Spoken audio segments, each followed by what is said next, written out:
just a few minutes ago. Oh, it looked like that somebody, because it notifies me when somebody had logged on and was waiting for the host. And I think it was about an hour ago. I don't know. I know. Well, I was checking. I was downloading Zoom.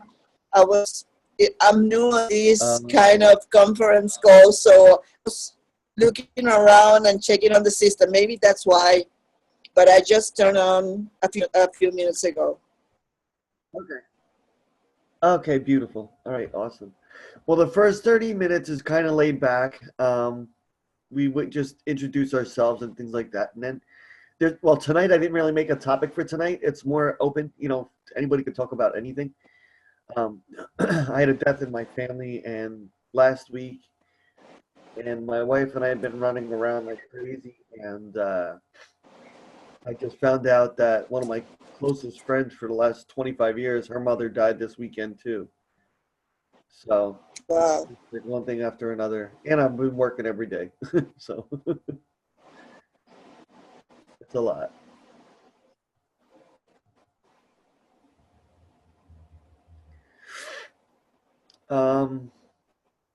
So what brings you here? I'll just start off with that between you and I. Well, my son had a motorcycle accident last February. Mm-hmm. And it was just a miracle that he's alive. He was hit by a car, and then he ended behind a truck, stuck behind the truck. He was declared dead in the scene. But a guy who was praying noticed that he was moving. Then he called about 10 guys to lift the truck and take him out of the truck. He went to the hospital nearby here in Fort Pierce. And when he ended, he didn't have vitals. He was with electroshock, and he had been since that about 10 or more times on OR for surgeries. He had 3 fractures in his right arm, his right leg. He has a hematome in his brain. Yeah. He had a spleen bleeding. He has the pancreas, in the pancreas. Well, it's a miracle that he's alive. Yeah. He's still dealing. He's still fighting. He's a military. He's a soldier, but he was a soldier because he was about to re-enlist in March, and then he received the honorable discharge. Right, of course. Yeah. And we are dealing, I guess we started this journey. And he was here in 4 years in the trauma center. He was stabilized. He went to a rehab center in Orlando. I'm from Puerto Rico. I was living in Puerto Rico when I received this notice, so I quit my job. Uh-huh. I left everything behind in Puerto Rico, and in about weeks, I moved to Orlando. I have a plan in Orlando, and everything changed in my life. Yeah, no, I understand that. My family's in Florida. My family's Well, in Lakeland, Orlando, and all the way down. I have a big Cuban family down there too, all the way down from Lakeland. Do you know where Lakeland is? No, I live near downtown Okay. on the lake, on the hill. What I have here is his father family, and his father. Also, my youngest son. You know I-4, the highway? Yes. Yeah, everybody knows I-4 because it goes from one end to the other. It's right in the middle. Is Lakeland. Okay. And yeah, my Cuban family and my Greek family, I have both. They're in Lakeland all the way down to Miami. So, and I live down there. I lived there twice, but we're all from New Jersey, so I moved back up here. So, but a little about me is 12 years ago I was in a car accident and I fractured my skull, and I had gone into cardiac arrest 6 times in 24 hours. And they said that I would be in the hospital for 2 to 2.5 years, and I was out in 6 weeks. So Oh, that's why I've dedicated my life to educating the public and being support for other survivors and family members, to educate and be there for them and things like that. So I I know the struggles. I understand both sides of it. As a being in the medical field as a volunteer for 25 years, and now I work as a behavioral therapist, and I understand both sides. I mean, my wife and I are both caregivers for my mother-in-law who had 8 strokes, and she's legally blind. So I understand giving up your life for somebody else that can't take care of themselves any longer. Because we had done that since the day my wife and I met, and it came with the marriage. I mean, I knew it when we got married 2 years ago, 2.5 years ago. So now I understand your shoes. How right now we want to move into a rehab center, but we're still looking into where. And insurance is also the limitation of insurance, even though you have Medicaid, but the additional insurance. So it's still struggling to see where is the best place for him to relocate it. Well, he gets insurance through the military still, correct? No, because the accident, he wasn't active during the accident. He was on his way to work. So the military doesn't cover anything. Okay. When I lived in Florida, I lived in Polk County, and Polk County had their own health insurance, like locally, and they were covering my medical expenses because I didn't have any health care coverage either at that time. I wonder if they do anything like that down there. Both, can you please say it again, Bolt County? I lived in Polk County, Polk, and when I lived there, the county, well, you can check through the state, those state website, but in Polk County, I got health care through the county government. They gave free health care, especially somebody in his shoes who's disabled. Yes.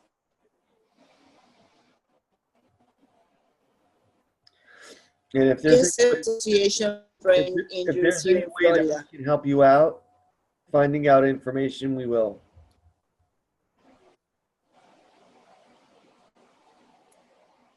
Well, right now we are evaluating a few places in Florida, in Orlando. It's the Florida East Hospital, Florida Winter Park. Also, we are considering Brooks in Jacksonville, but Brooks will only be 2 weeks only. And also I found, and I would like to see if we can get to Mayo Clinic.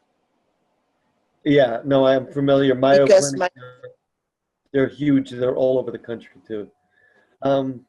Jacksonville's far for you guys. Also Mayo Clinic, but I don't mind. It's worth it. No, I understand. It's worth it if it's good care. I know Mayo Clinic is phenomenal. I do know that. Because right now where he is, they are stabilizing him, but right now he also had 2 DVTs, and they say they cannot do anything else with him. So, and also the hematoma in his brain, it should resolve itself. They said that there's nothing else they can do, and I think there must be something else that they can do. I'm sure. He's still. I mean, I know from my own experiences, I was still recovering and healing, I should say, over the next year and a half after my injury. So it will take time. I mean, his is fairly recent still. So there's How good is he? Is he verbal? I mean, he's good. He's functioning as far as like speaking and things like that. Not yet. Not yet. Not yet. He is focusing. He's open his eyes. He's focusing. He's following some commands, but not consistently. That's as far as that's what he's doing. Yeah. He's still not verbalizing. Yeah. Yeah, that's what I was going to say cognitively. I was wondering how this processing is. Hmm. I wish I could. I would just get up and go. I love Florida, and I miss it. I'd be like, all right, let's go, Anna. Let's go for a ride. We're driving to Florida. I would come down and see him. I would love to be in it, help inspire him and give him hope and things like that too. My wife is next to me. She says, I want to go. I'm new here, and I'm still don't get used to this. I'm from Puerto Rico. Yeah, I know. Yeah. And this is quite different from where I live, but I have to be here. I grew up in a Puerto Rican community as a child growing up. So, yeah, I could see it being devastating for you. Everybody that comes here, especially from Puerto Rico or the Dominican Republic, generally they all stick together. They live around each other because it's like, whoa! It's a big difference, especially in New Jersey. Because it's a big climate change and everything as well. My wife's from Trinidad, so it's a shock for her when she moved here too. I bet. Yes, but I guess I have to get used to it because this is gonna be a long trip. Yeah. I know it's gonna be a long trip. I'm glad you're staying here with him because I know the healthcare difference is huge. The opportunities for proper care is a big difference. The medical care. Yes, I am very thankful that the accident was here in Orlando, in Florida, because if it wasn't in Puerto Rico, he won't be alive. Yeah, no, I know. Everywhere, my family is like from all over the world, and that's the one big benefit about America is the healthcare that they do, the education and healthcare advantages. There's a lot of things that are bad, but the healthcare system is very good too. Yes, yes, indeed. Well, if there's any way, like I said, I'll give you my phone number and my wife's number. If there's any way that we could help you out, if you have any, my wife's an RN as well. So if there's any questions, she also works with what's it called? My mind just went blank. I'm really tired. Who do you work with? UNICEF. She works with UNICEF, so she's done emergency relief for people and things like that, and she's also a registered nurse. Okay. And that with the brain injury education. If there's anything that we could do, even neurologists, I know some people that are very, very good down there. Yes, because right now we have had some doctors that, well, they have been so cruel, so the things they have told us, even though there was a guy that told us 48 hours after the accident to disconnect our son. What's that? There was a doctor here in Fort Pierce that told us to disconnect our son to the respirator 48 hours after the accident because it isn't worthwhile, that kind of life. It had been a lot of experience, very, very hard over here. Uh-huh. Wow.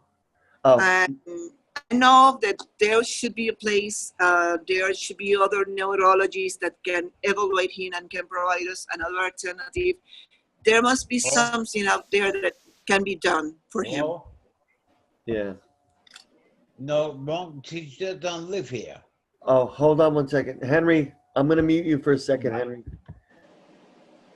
My wife just asked, what'd you say, Anna?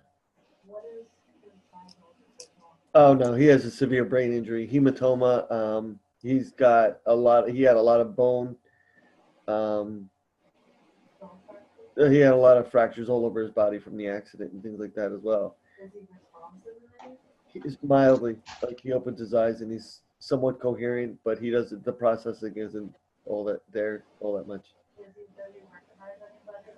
That's a good question, Lita. Does he remember faces and who people are, or? I think so. It was one day that when a friend of his come, his impression is like he recognized. That day he recognized his brother and a friend. Okay. Then he started with a situation. He went up, the pressure goes up and the rate and high fever, and he had a crisis after that. Okay. Since that, I'm not sure if he really recognized me. I know he looked at me, and I'm not sure if he really recognized me, but he recognized voices. Even though he has his eyes open, Yeah. I'm not sure if he recognized. Okay. I would still talk to him. That nurturing, no matter what. I mean, if he doesn't, he may recognize you, or even if he doesn't, that nurturing talking to him will still comfort him, and that's a big point right now. You know that he's going to need that because he's sort of like a child out of a womb. You know what I mean? They need security and comfort and things like that. So, and you've been there for him, so I'm sure he recognizes that, already, which is wonderful. Yes, I try to be always with him. I'm the one who make the exercises because they are not providing any kind of exercise of physical therapy, anything right now. So that's why we want to move It's into the huge. rehab. That's enormous right now. He's got to do something to increase the circulation and blood flow to his brain to help him recover. That's big because they can't find a facility to help him with services. Isn't that what you said, Lita? Yes, we're still looking for a rehab center because the one we went, it wasn't the best choice. They really don't know how to deal with a situation with a case like my son. Brain injury rehabilitation. Right. Yeah, Yes. I got you. Yeah. They probably do just regular physical therapy, but not neuropsych type of things as well. Yes, that's correct. That's correct. We're gonna. I think that Anna, we should look into this because I know places too, and I know some people down there. Well, look, I want to keep in touch. Do you have a pen handy? I want to give you our phone number. Okay, I have it here. Okay. We have two other callers. I didn't know, Lita, you're on your computer or you're on your phone? In my phone. Okay. We have two people that just called in, Henry and Mike. Hi, guys. Thank you for calling in. Lita called in about 20 minutes ago, and her son had a severe motorcycle accident and brain injury, and we're talking about how to address his medical issues since then. And he's low functioning, but he survived it. And she was just explaining to me that the doctor told her within 48 hours to pull the plug on him, that it's not worth him surviving. And here he is months later. Right. And the three of us are survivors. It's like you want to like punch a doctor in the face. Yeah. It's just the write-off. Mm-hmm. Well, they have to, I feel, that they have to tell you the worst, and this way they cover themselves. Yeah, no, that they do that. I know. They said that to me too. So Right. I think they say that to everybody. yeah, they should use positive motivation. And let's look at the best side of the scenario, not the worst, so you can get your hopes high and give a positive atmosphere for the person. Well, they're worried about the medical malpractice. Yeah, I know. And then if there's a letdown or something falls apart, they cover the rest. Yeah, I got you. Again, the almighty dollar. Yeah. Once again. Yeah. So, hi, Mike. How are you? Thank you for calling in. Hey, I'm doing great. Took me a little while to get connected. I didn't have the app installed on the phone, so. It's okay. Yeah, no, I appreciate it. This is more fun with the app because you see and you hear. But like Lita, I tell people all the time, if you're not tech savvy or you don't have experience with it, please just call. It's a phone call. It's not a big deal. Okay. I did try to make the phone call first, but it asked for a meeting code. And because I wasn't expecting to be at home right now, I was expecting to be on the road, so I was going to just call in. Oh, I gotta check that out. Why it does that? Because actually, I did that once.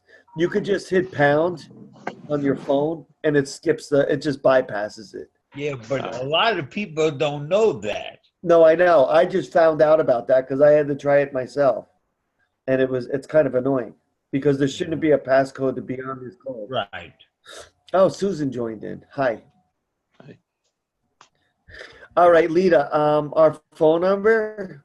Okay. I'll give you two of them. One is 570 570. 599 Okay. 6424. 6424. Yep. The other phone number is 908. 908. What is the number, Anna? I'm so tired. 908 644. No, is it six? The number that's on your business card. On the bottom here. I'm so tired. I apologize. On the bottom of the business cards. Oh. Hello, Anna. Hi, Sunshine. This is the problem from having a brain injury and not getting enough rest. You can't remember a squat. Okay, it's 908-801. 801. 6424. 6424. Yes. The same four numbers for the two. Yeah, the both numbers. Both numbers have the same. Yeah, because it stands for NIBI, Okay. neurological impairments and brain injury. Okay. All right. I have it Oh, here. there it goes. Okay, that's Anna's new business cards. Okay. Anna. Okay. Yeah, that's my wife's number and my number for our organization. So.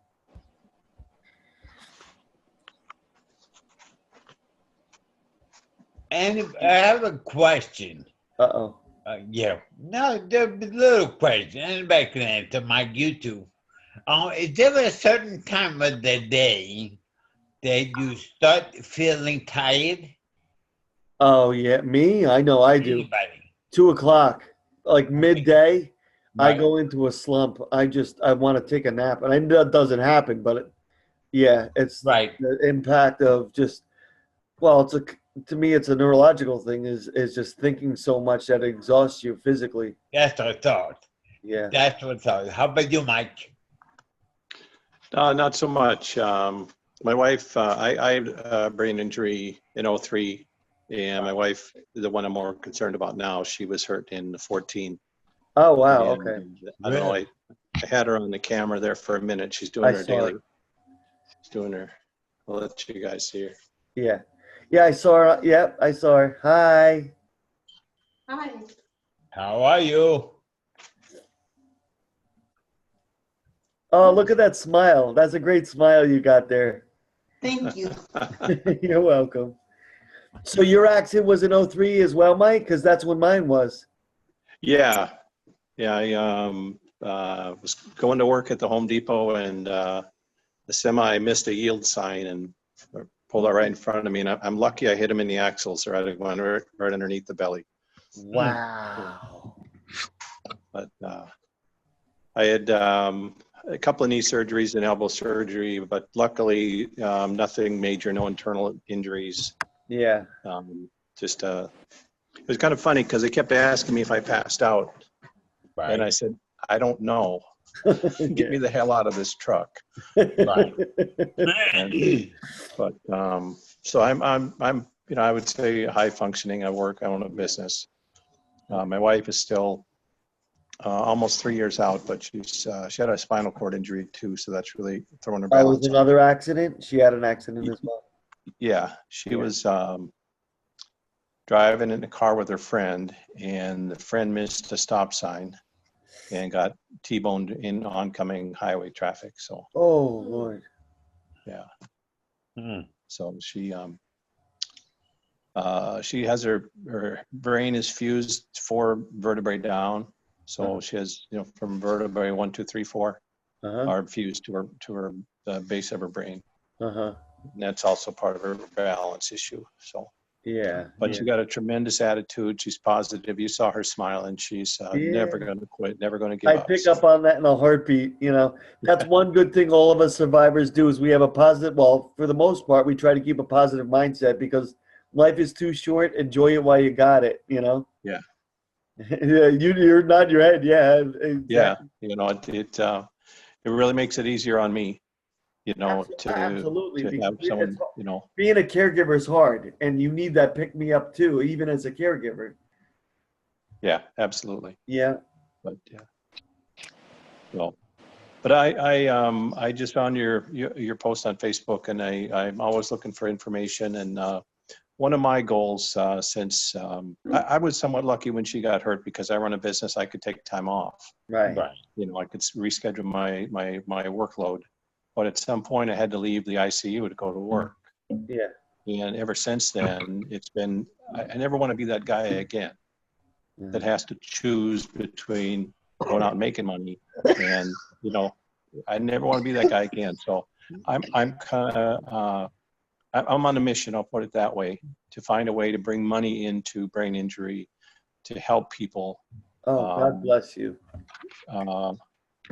To cope with whatever they need. I mean, the Yeah. immediate needs of spending a couple of nights in a hospital apartment, or gas money to get to and from, or to fly in. I mean, anything like that to develop a fundraising effort to just somehow provide funds for people in those situations, and also to teach people how to run a home-based business, the caregivers especially, because I take Tuesdays and Thursdays off.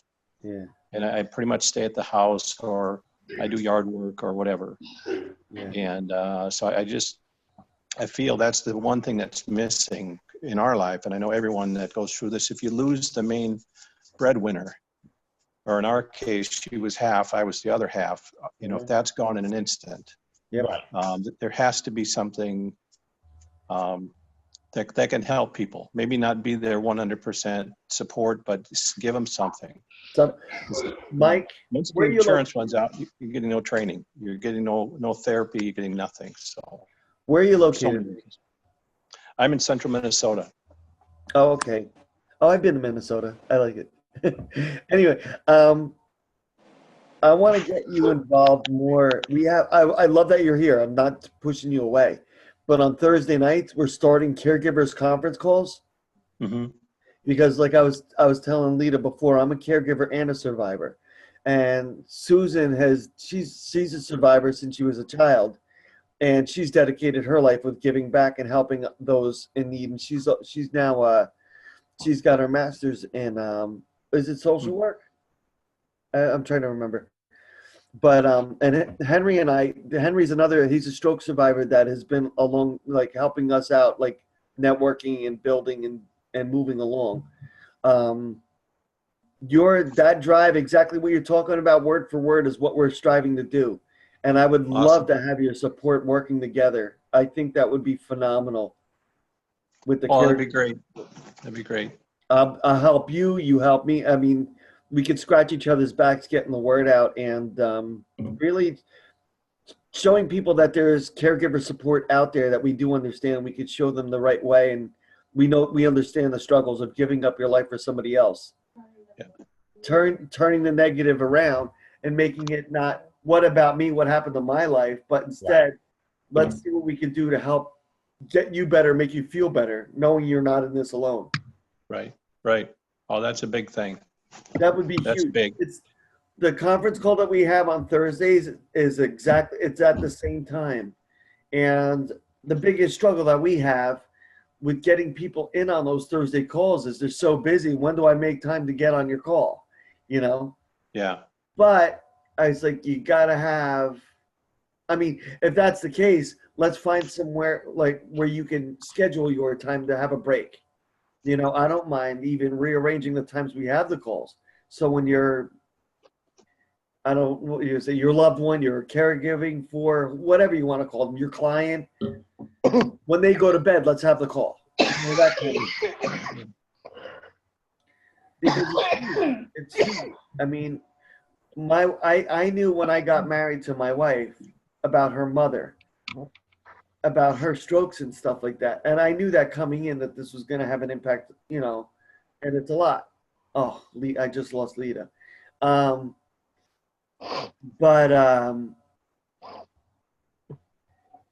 yeah, we didn't have a chance to have a honeymoon. We had a nice simple wedding for the two of us, got the point across, you know, blah, blah, blah. You got married just because you're in love. But the hard, you know, we never have a break. We don't have time to ourselves. We don't have date night. You know, it's always, who's that? What's going on in the other room? Is everything okay? Always on your shoulder. Always. Yeah. And yeah, well, now we've got 3 more people on us, you know, that we're taking care of, our caregivers for as well. It's hard. I mean, we do it because we love them, but it's, you know, it's hard. It's just, that's really it. You're really giving your life day and night. My wife gave up her career. Luckily, she's an RN, but she's getting a little something, not a break, but she's working for her mother from home as an RN. It's hard, you know. You never get time off, you know, never. And from what you're saying, Mike, you got the same thing. You're at work all day. You come home and you're working, you know. So Yeah. But you do it because it's your passion. You know, it's about love and care, and you do what you got to do. Hi, Lita. Thank you for calling back. I thought I lost you. He's muted. Yeah, I know. I got it. Fix that. There we go. Hi, Lita. I see you now. Okay. There she is. You could tell she's an island woman. She looks like my godmother with blonde hair. Where's she from? Where you from? Where I'm from? Yeah. I'm from Puerto Rico, but I just moved to Florida to stay with my son. I quit everything. I left everything behind to be here with my son. Right. Good for you. Gave up her life. I love her. My wife already loves you, Lita. Thanks. I'm still looking for a job I can do from my house, so from a computer, because Yeah. eventually I'm gonna need the money. But right now I'm with my Hopefully kid. down the road we could pay her for doing work with us. It's a great idea. You could be our translator for people of Latino background. There you go. Of course, I will. Hold on. What'd you say, Anna? I said she could become the caregiver for her son and their people. Yeah, well, there's a lot that goes behind that too, because your citizenship, you're in a rough place with becoming you're with a green card and things like that. Lita? No, I'm an American citizen. Oh, okay. No, I'm I'm not. American citizen. Puerto Okay. Rico is still. Oh, that's right. I'm still thinking about my godmother because she's from Cuba. All right. No, you're American. Yeah, it's a dual No, citizenship. no, You gotta I'm get American out. citizen. No, because you can get paid for being his caregiver. This is what I was talking about before with my wife. Oh, you had gotten knocked off before, but you can get paid for being a caregiver for your son. So she has an income and then So you How's do. that? What's that? How's that? How can I do that? what she would do is she would contact the local state department. Has she applied for SSD for him? Has anybody applied for a Social Security disability for him yet, Lita? Yes, his father. Okay. He already have well, We're waiting for the approval of Okay. Medicare For and insurance and stuff. Medicaid. He already has. She has to. It may take a year. But, Maybe.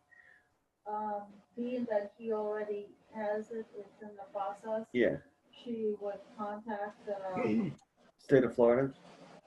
Oh, What? she would contact the state department Uh-huh. for caregivers, right? Family caregivers. You think we could find those links and send them to I'll you? get the link. We're going to get the information for you. We'll send you the links, and you just have to make the phone calls. Oh, great. I appreciate it. Find out where they're at. I know where they're at. They're in Orlando. Yeah. Where they're at right now, to find out the local nursing aid facilities and home health aid. Okay. You have a pen handy? Lita? Yes. Okay. You Yes. try to find out where the local nursing aid or home health aid facility is. Call them up. And call them. Find out which one of them allow family members to become. Mercy.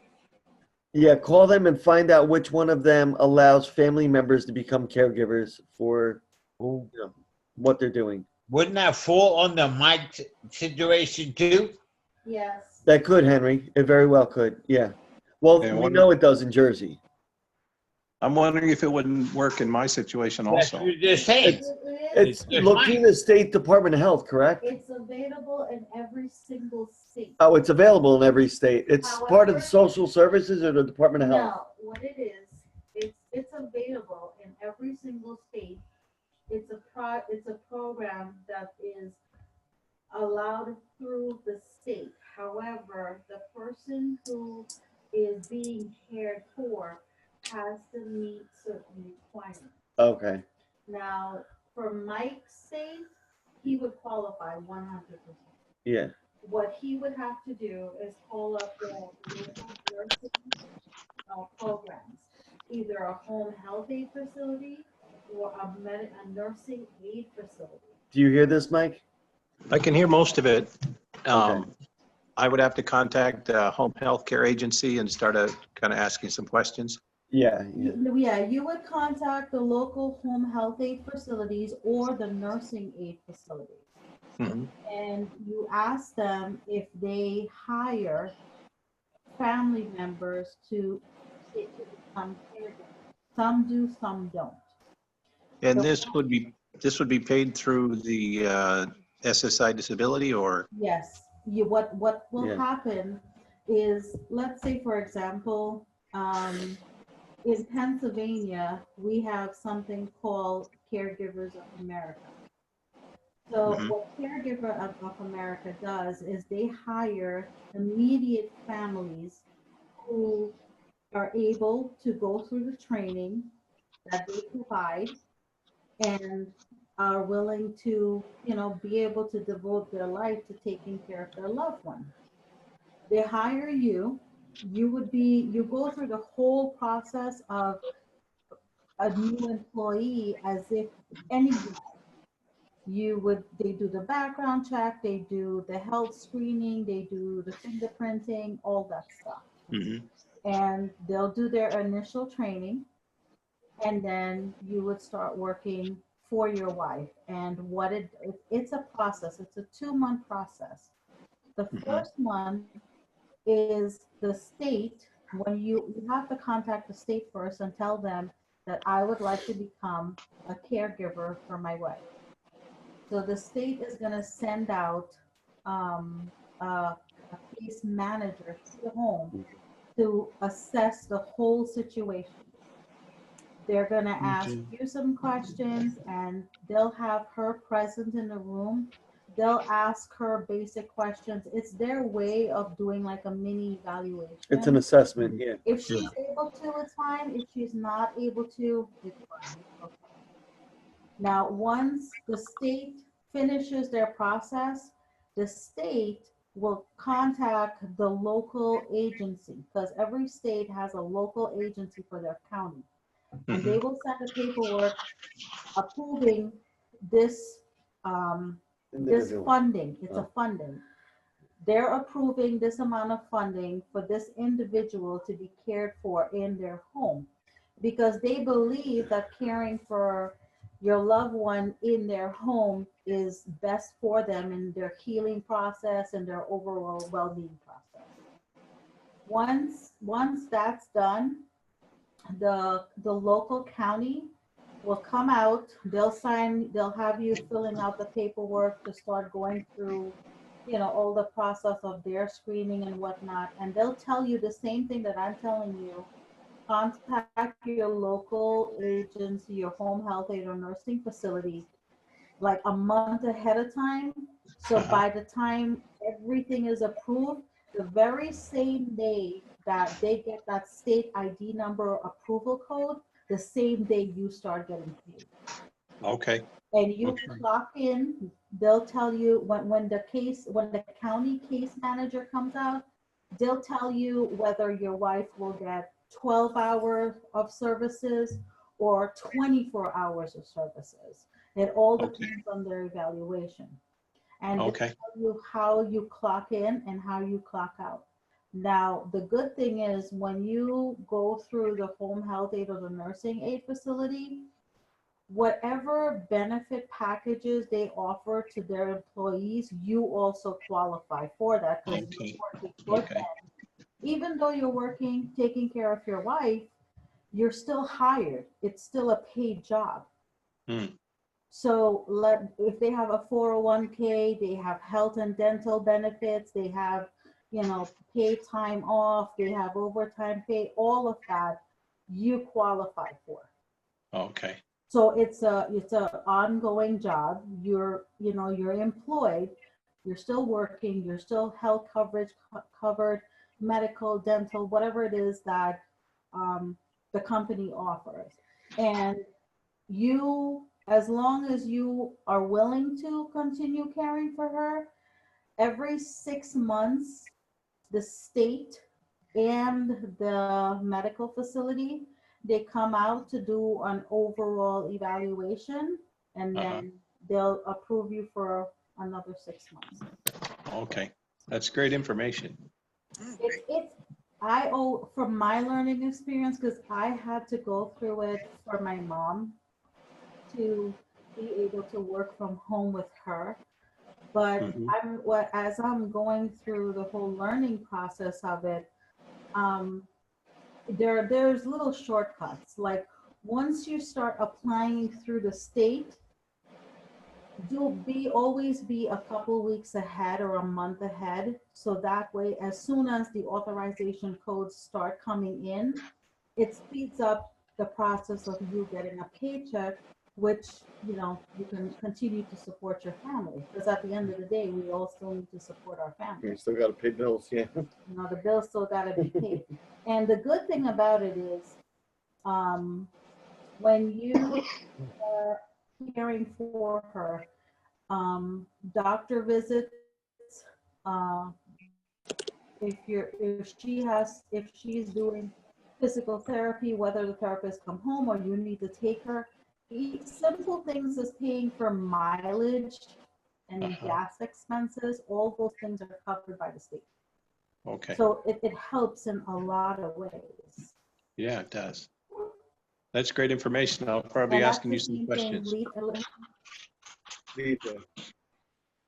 Oh, most definitely. Anywhere I could help. But I did find out, because there's a couple of other members that I'm actually in the process of helping them become paid caregivers for their loved ones. So I had to go through every single state and all the procedures and the protocols and policies for them. So it is offered in every single state, but the initial process begins with the person contacting the State Department. You got to reach out, yeah. Okay. You're the one who has to contact them and say, listen, I want to be the one caring for my loved one. I'm willing to dedicate my time to do it. If you already have. But I still need, I still have a family that I need to support. And I this is an income to support my family. And with the state moves very quickly. It's the county that drags their foot.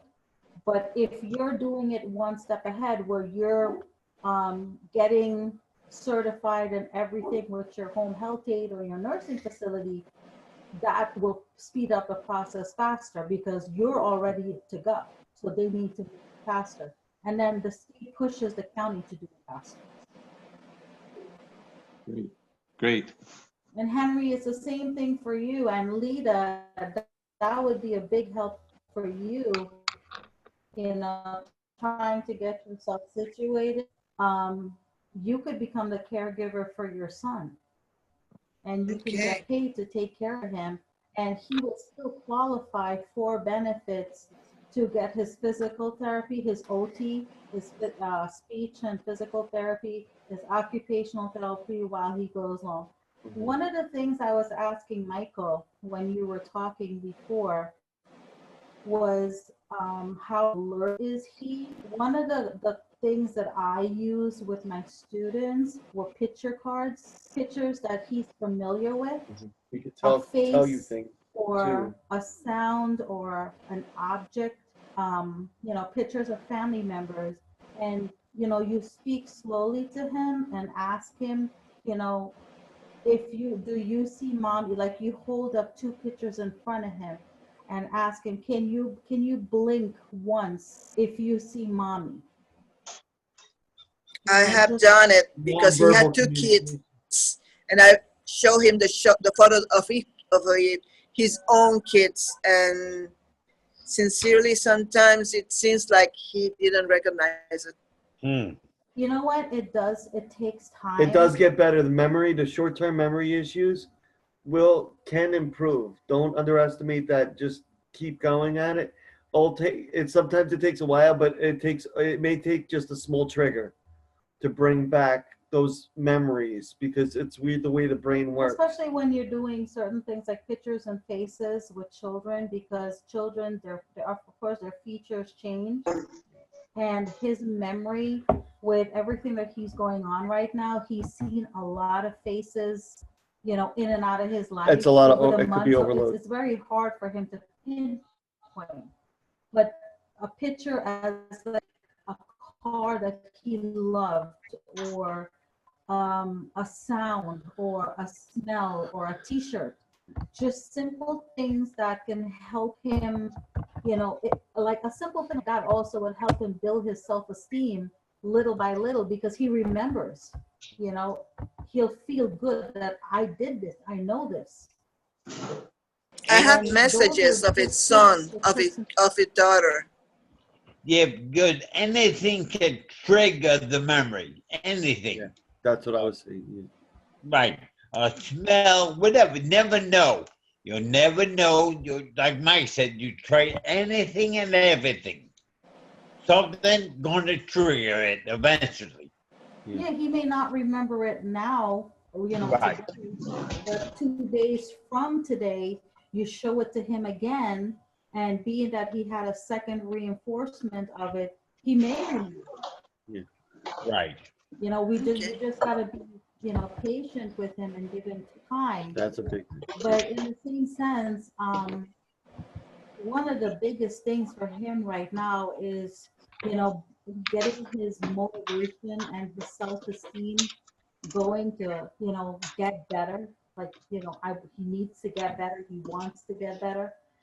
And to me, that's like the biggest component when, you have an injury or you have a traumatic event in your life. You just need willpower and push. There we go.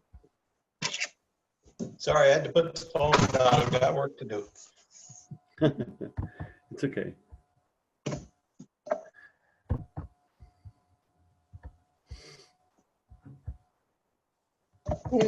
I just got on the call. Lita, when was your son injured?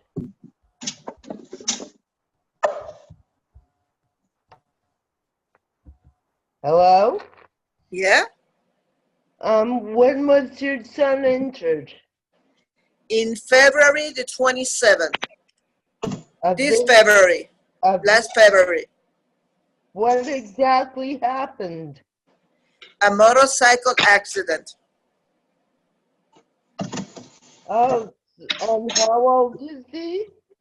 28 years. Oh, okay. Well, actually, this is a recent one, pretty recent, so give him time. Was he in a coma?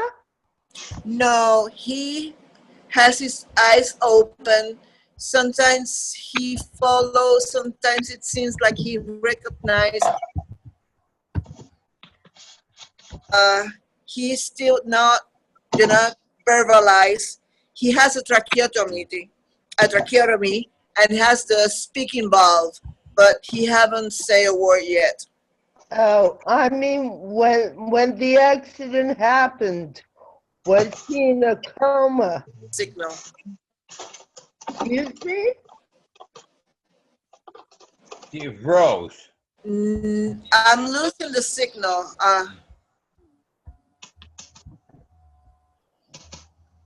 It freeze. Oh, it froze. Yes. Now I can see you. Now I can hear you. But Huh. say again. When he was first in the accident, was he in a coma? Not exactly coma. In the Glasgow rate, coma is an 8. He was in 9. He wasn't in coma, but he was unconscious.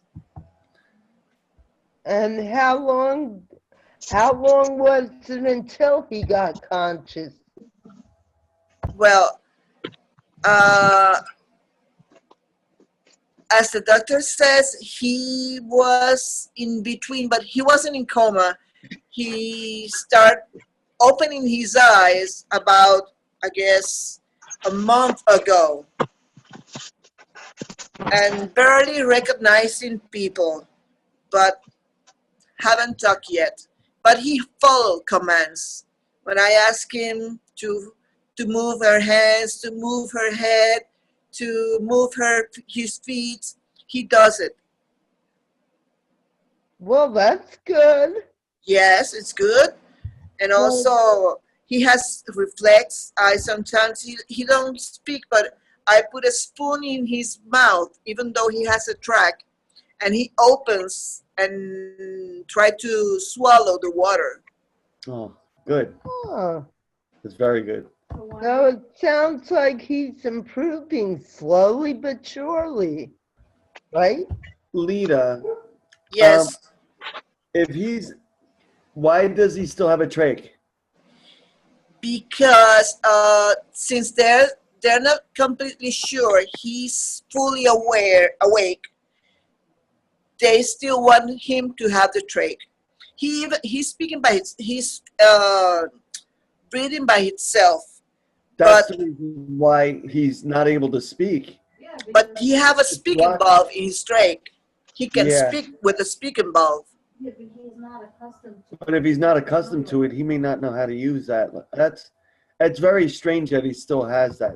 That's really, really, that's something. Well, this is my first case, and they told us that this is the way to do the scenes. That's the process. He was downsizing the track from 8 to 6, eventually to 4, and now he has the speaking valve, and he's supposed to start verbalizing, but he barely makes some sounds, but haven't speak a word. Yeah, but my question is, if he has the trick, would it be hard to speak? it would. Yeah, it is. I I had it too. I sincerely don't know. The doctor told us that with the speaking valve, he's supposed to be able to talk. But I don't know, maybe it's me, but I find that like a conflict. Yeah. You know what I'm saying? uh, It's like you wanted to speak, but you can't with the trach. well, that's why he was downsized to allow the flux of air through through the mouth so he can speak. Mhm. That's what the speech the speech Therapist? Pathologist, name of her, the Yeah. therapist. Right. She told us that's the way it is. Even though he makes some kind of sounds like oh, Mhm. but It's not the way it is. haven't I've got- said a word. I have a serious issue with this, and I don't like the things that they're telling you is inaccurate. I see. I know. I had the same feeling, and I think we need a second opinion. Yeah, I think I'm telling you, my wife and I, we have no problems contacting doctors. We've done it about with patient care. We've been a representative for survivors and family members already. There's an issue there because if he's got cognitive issues to begin with, it's not going to be beneficial for him to teach him how to use a box of talk when he's not able to, absorb that information, especially if he has any kind of mechanical deficits. Right. It's not fair, and it's not true, because I had a trach and I was like, get this thing out of me. I mean, I couldn't say it, but you can't learn if you don't try. And they're saying, oh, a little at a time and blah, blah, blah. No. If a trach is wonderful. If you have a blockage to your esophagus, your Yes. throat, that's a totally different scenario, but he doesn't. So I have an issue with that. And Anna and I, we just talked about that, and we'll be keeping in touch. That's a big one, because the last thing I like to see is it's neglect. It's malpractice, but it's neglect. You're helping this young man from moving forward because you're saying, no, he doesn't need it when he does, or vice versa. That's not true. That's not good. I don't like that. I'm defending you. That's really bothering me. Yeah, Well, yes. I had a patient advocate that's a friend of my sister's that really helped us out in her step-down hospital. There were some issues that I didn't know how to handle. I was just trying to trusting everyone in the room because they're in charge. But she helped us a lot. So I think if you guys can help Lita with some patient advocacy, or Lita yourself, maybe ask the hospital for a patient advocate. They're independent of the hospital, and they will fight for you and your son, and let you know what your rights are, because it's your right to question. Yeah. Have you? Yep. We've done Okay. That's exactly what my wife and I have done that. Oh, good. Yeah, Because that's what I think Lita, it might benefit her to understand more why they're still doing that. Why they're not really telling her when that trach's coming out. Because from when we were there, that was a major step, that when the trach came out, she could get closer to home. Yep. But she couldn't leave that facility until that trach came out. Correct. So Correct. there needs to be some answers here. It doesn't. But he also has a peg. He's being fed by his belly. He isn't swollen. He has a ding-a-ling. I fed my wife for a week after she came home through that tube. Yeah. So the trach can come out. Yeah. A feeding tube is completely different. Now, correct me if I'm wrong. A trach is only for breathing, correct? Yes. Right. Yes. Right. Yeah. And don't sound like he's had any issues breathing. No, he's breathing by himself, but they think that because he isn't fully awake, they must support his breathing with a trach. That's what they told us. Yeah. Yeah. Yeah, I'd like to get some answers. Yes, it sounds like a conflict somewhere. Yeah. It sounds like it's a nice insurance benefit. That's what that's Correct. They go. The almighty dollar again. payment. They like, yeah. Come back. We'll help you some more tomorrow. Right, Uh-huh. exactly. Because I believe the longer they leave that trach in, the more money they make. Yeah. Well, when they take that trach out, that's medically a step down from Correct. treatment. So it definitely is a money issue. Yeah, Oh, yeah. Oh, that's yeah. what I'm saying.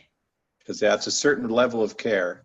And Mhm. once they take that out, now they don't need one more staff person or one more therapy visit or something. There's Right. something. Right. That's so aggravating. That's why I Yeah, said I'm listening to this and I'm getting my blood's boiling. I'm like, don't do this again. No, what? Yeah. About the sponging off, care, and that's not needed. We're all talking about. We're on the same boat. All of us are talking about the same Yeah. thing. Yeah. We're all behind you with this one, leader. All behind you with this one. Well, That's what we talked. That's exactly what I was saying. This is hurting them more than it's helping them. Yeah, Yeah. This is really, Yeah. really. because when they take that trachea out, his throat is gonna be sore for weeks. My vocal cords relaxed. I used to sing, and I've lost my ability to do that. I mean, opinions vary, but I know what I was able to do before compared to where I'm at now. And it broke my heart. But I had to learn all over again how to do everything. And Wow. I'll tell you, even now, I still have trouble. And this is 12 years later, is I still have trouble when I have to speak up about something. My throat is killing me. Yeah. Well, I'm gonna check on this. Definitely, I'm gonna check on this. I hope that I can move him to a really good rehabilitation center who can help us with this. I'm hoping for Mayo Clinic. I want to help you. I'm serious. I want to be there for you. You've got our vote. Yeah. Yes, you do. Yeah. No. Looking for a neurological rehabilitation center. Yeah, that's what you need. You need a neurological rehabilitation center. They do physical therapy and cognitive and therapy as well. Well, Susan, and that's Hardwick. I mean, there was a hospital here that did exactly that. Yeah. That, patients at, and that's where. Well, I'll find a place. There's got to be a place in the state of Florida. Here, my wife thinks she saw one down there. Because if you're willing to travel across the state, you're talking about going to whatchamacallit? You're talking about going, not Tallahassee, Jacksonville. Yes, we were considering Brooks in Jacksonville. There's places that's half the distance. There's got to be, especially you're living in one of the biggest cities in Florida. Tampa, Orlando, and Miami are and Tallahassee and Jacksonville.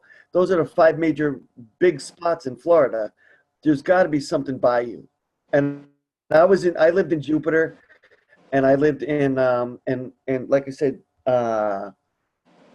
in Lakeland, but there's places in Winter Haven. There's places in not Tarpon Springs, in Winter Haven.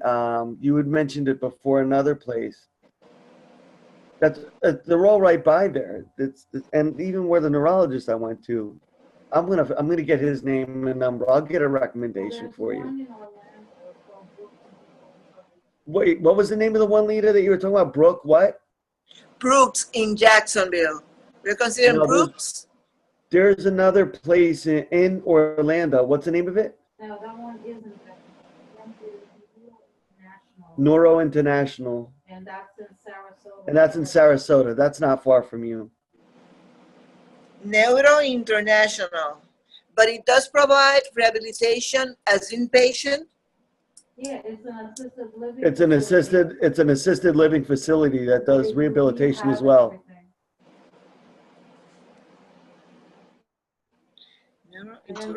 And it's in Tallahassee.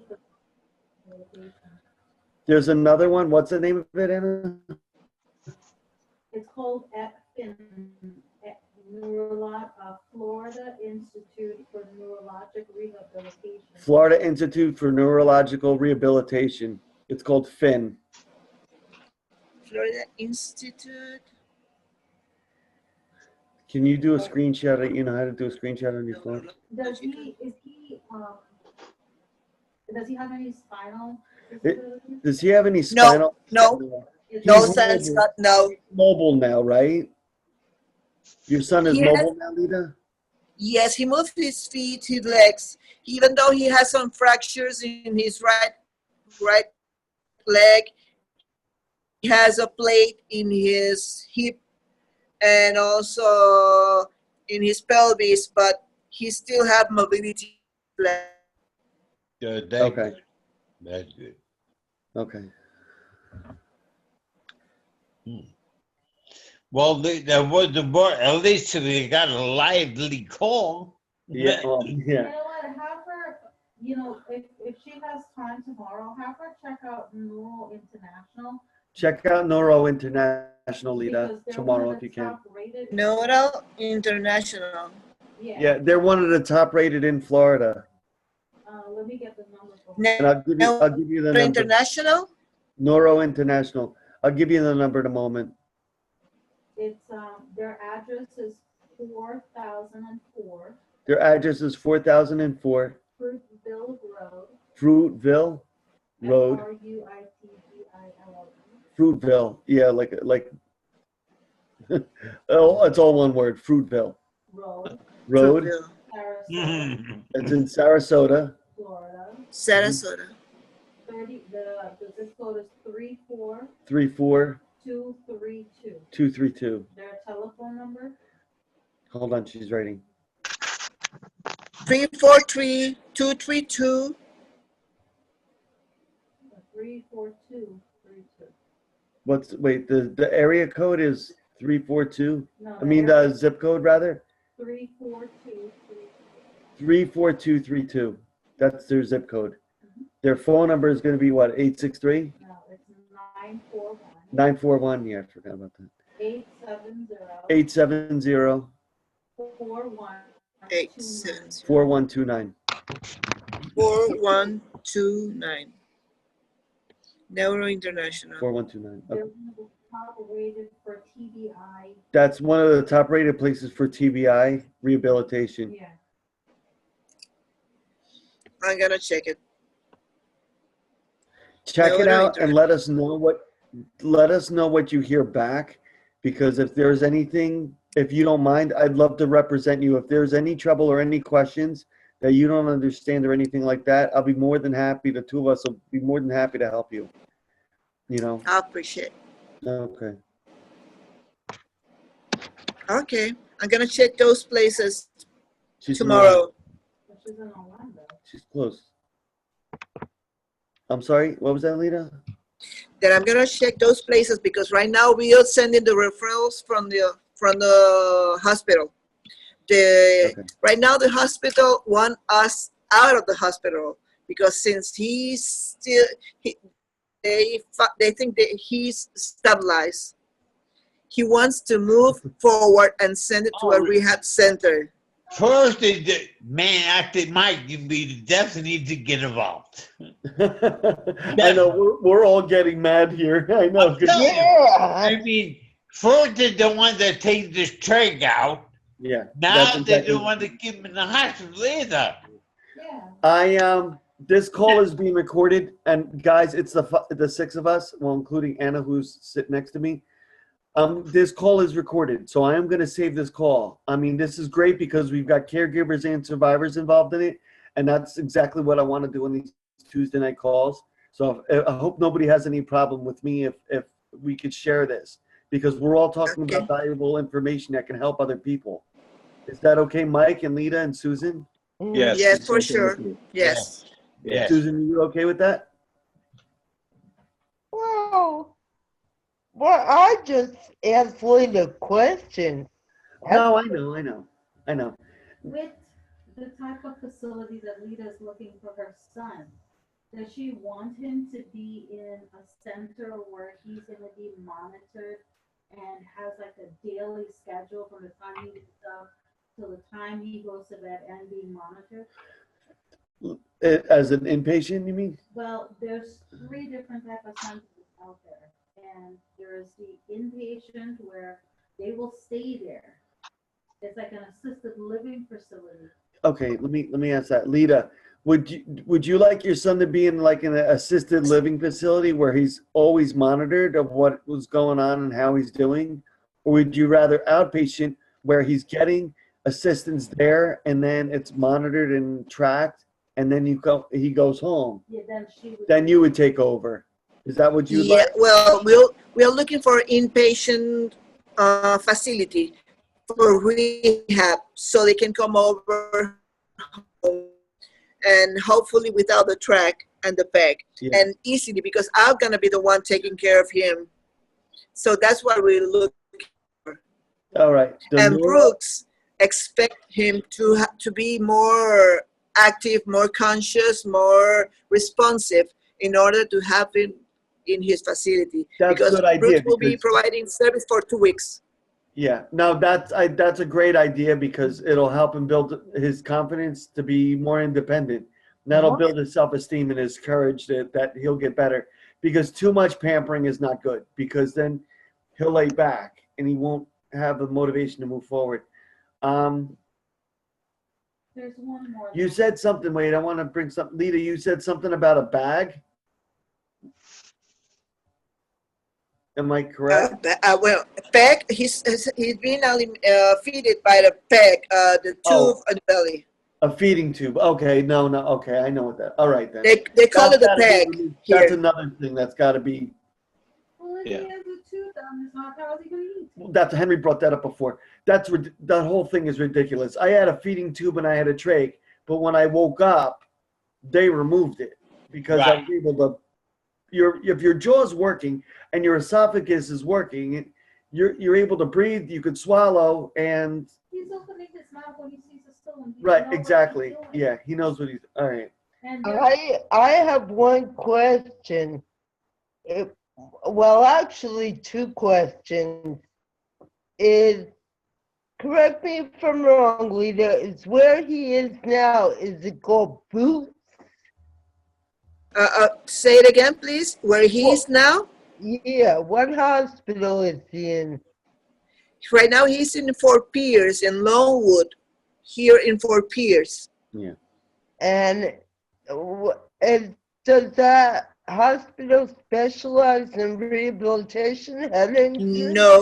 No, this is a trauma, and It's a that's trauma what they unit. want to stabilize, and it's a trauma Regular hospital. Oh. So Yeah, they my question is, how, if he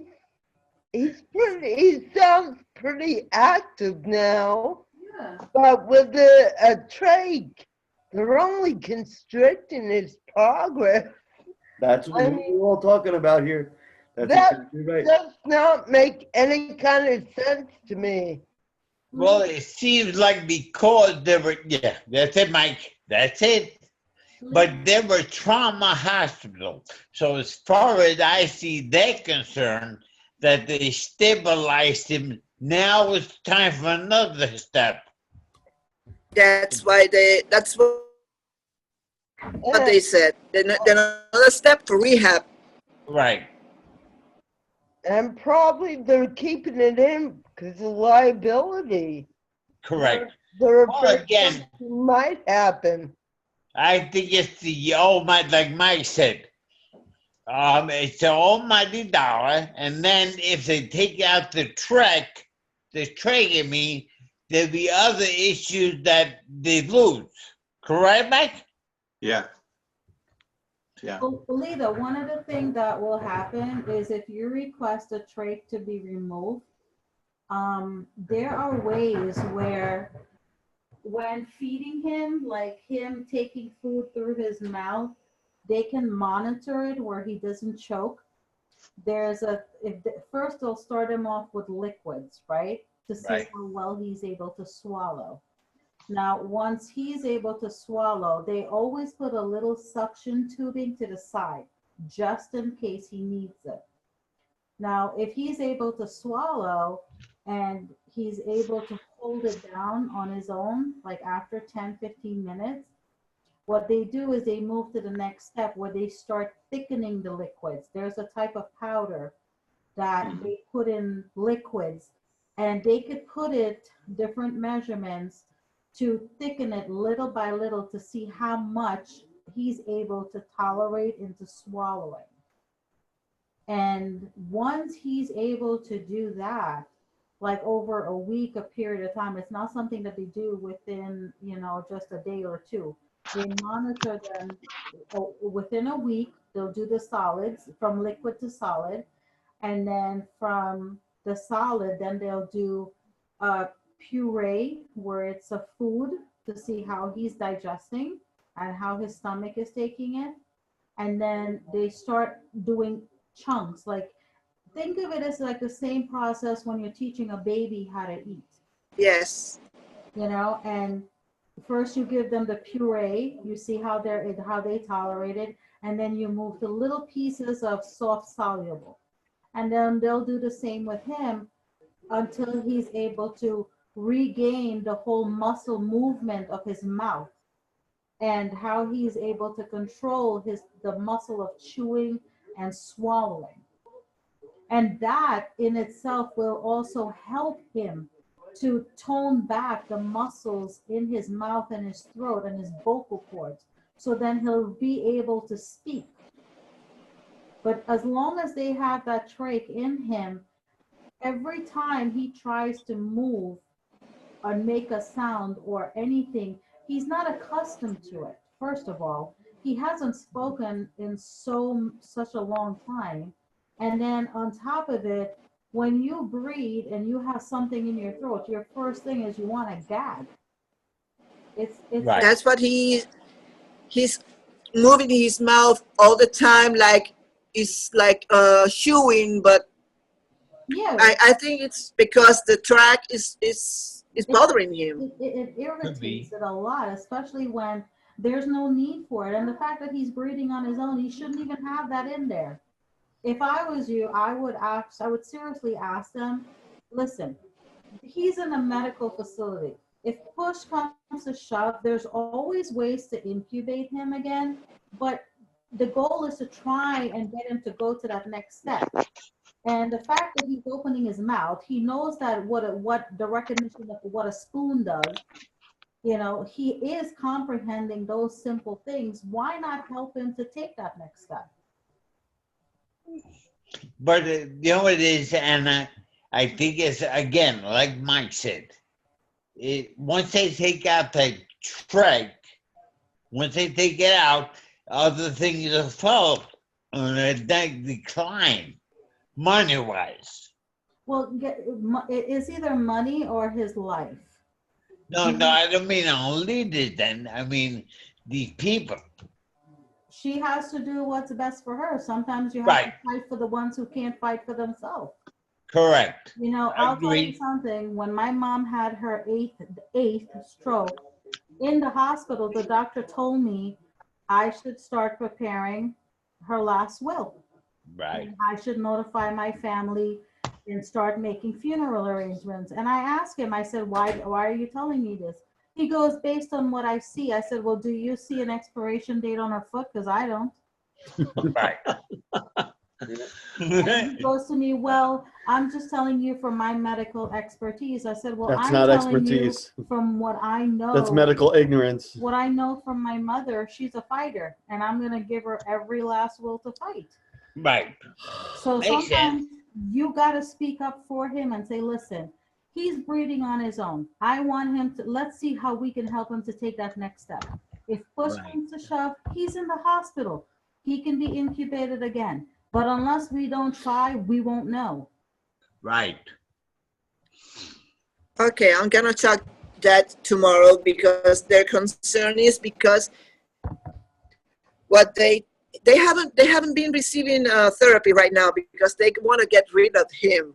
Sincerely, they want to get rid of him to send it to a rehab. Really bad. He's not getting therapy. That's something you could question. They Why is he not receiving therapy while he's in the hospital? Yeah. I did. By law, he has to. Yeah. His insurance pays for it. Why is he not getting it? If you Well, because they even told us that he already have a discharge date, and if we don't That's make good. the arrangements, they even can move it to the state, and the state is gonna take care of him. That's why they told us in how can once. they listen? I've worked in the hospital for a number of years. I've dealt with trauma patients to pediatrics to intensive care. How is it possible that they have a discharge date for a patient who they are hesitant to remove a trach from? How do they have a discharge for a patient who they haven't given not a chance of rehabilitation? There are physical therapists, OT and speech, that will come into his room and work with him up to half an hour to 45 minutes as needed. Has he received any type of care like that? Well, the OT is coming, but for his leg, they haven't. There's no physical therapy. The OT is coming and moving his arms, his hand, but you know, this is kind of mess. I'm crazy. I want to move it from here. I want to leave for PS. Before you move him, my advice to you would be to have them remove that trach And while the he's feeding there. tube. And the feeding tube. And make sure he's okay after they do that. Before you move him to any facility, let them remove that in the hospital and let him be monitored by them in the hospital just to ensure that he really does not need it. Because God forbid you take him to rehabilitation and they're just following the second step instruction of, okay, now we remove this and we start the second process and he was not ready for it, then he ends up in more turmoil than before. So Okay. let them do it while he is in the hospital. Yep. Let them be, they have to, let them be responsible for the decisions that they're making. Really. Is what it comes Because down if to. if we remove it and he still has difficulty, there are alternatives that they could put in place for him, and they can monitor him. Okay. Don't let them bully you around because insurance, the space time that insurance pays for medical hospitalization is coming to an end. That's Make sure neglect. you get the quality service because guess what? They already got a chunk of that money up front. Yeah. I That's I- neglect. I just have to tell you an example. I wasn't gonna do this, but I have to tell you, my mother was my advocate. I know when I was first hurt, well, I was in a coma for 7 weeks, and apparently when I turned over, I used to get nosebleed. So I guess I did that one day, and all the doctors were scammered around me and everything. And my mom was waiting out in the hall, and she's trying to find out what's wrong and this and that. Finally, Michael knows me, that I'm very outspoken at times. I get Yeah. that from my mom, and my mom, she worked her way in, and the doctor said at the time, "Get away, mother, we're working here."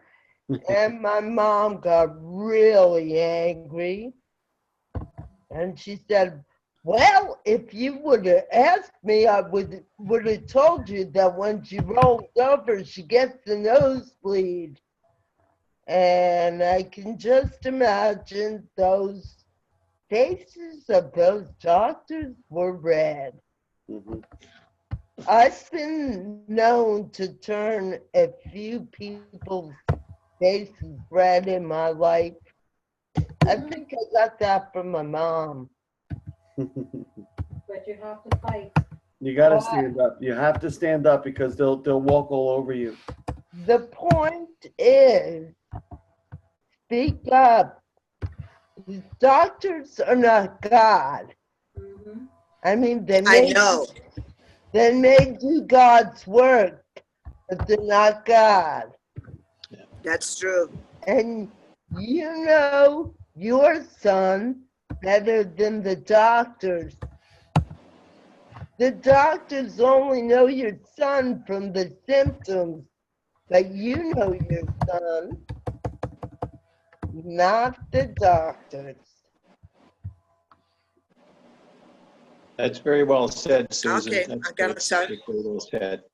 Guys, I gotta check out for now. I gotta get dinner made, and Thursday night, I'm gonna be on the call. I usually have a business meeting every Thursday night, so I'm gonna skip it this Thursday. I'll be on the call Oh, and learn more. I really enjoyed meeting all you guys and sharing stories. That's awesome. This is really cool.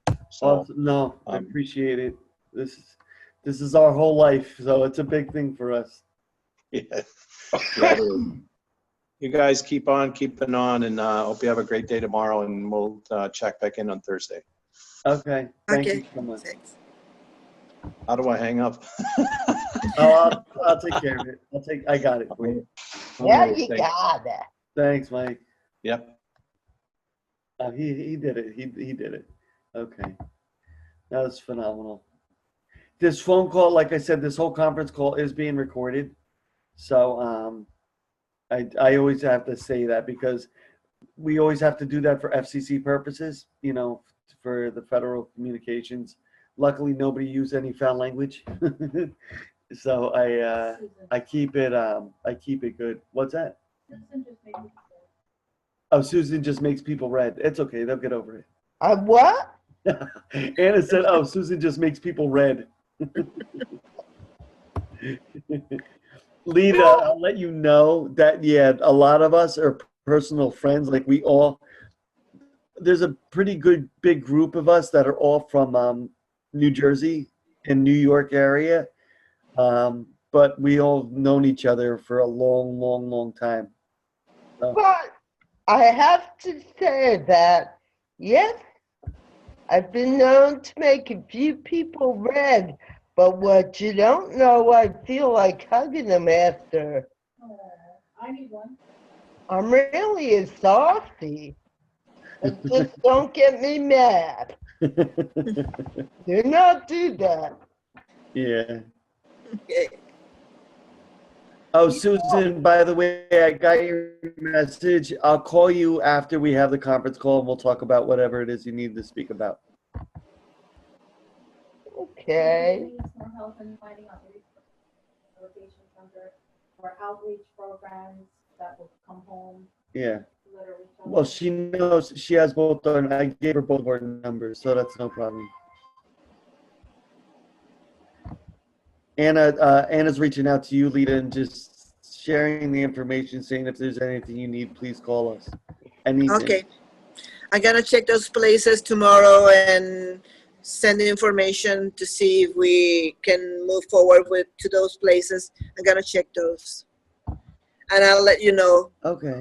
I'm gonna connect on Thursday. All right. Oh my Okay, God. I had blood work done today. Yeah. Oh my God, it looks like a bat bit me. I had the blood work done I was done at 11 o'clock. I just took the bandage off like an hour ago. My God, it looks so ugly.